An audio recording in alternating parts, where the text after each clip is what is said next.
พี่น้องครับนี่คือเหตุการณ์อยู่ที่สปป.ลาวเฮาเด้อครับเด้อนะครับ เกิดจากเหตุการณ์ที่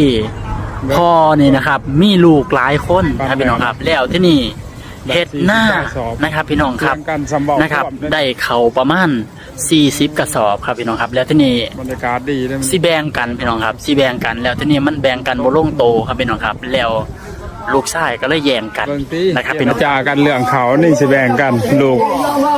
ลูก 2-3 คนเบิ่งตีเอาบานนี่บ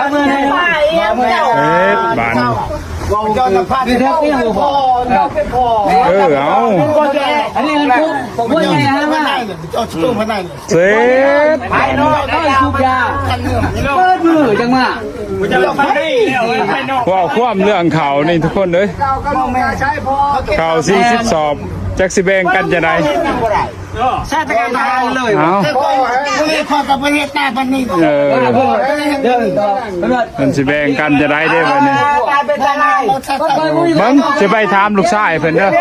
ว่าลูกชายเพิ่นสิแบ่งได้ใดจะได้ความรู้สึกนี่เบิ่งสิแบ่งข้าวแบ่งน้ำนี่จะได้เลยผู้นั้นนี่ฮะข้าว40 สอบเถียงกันนี่สำบ่ควมนี่เบิ่งติจะได้เว้าติเลยว่ามาจะได้สิแบ่งได้เลย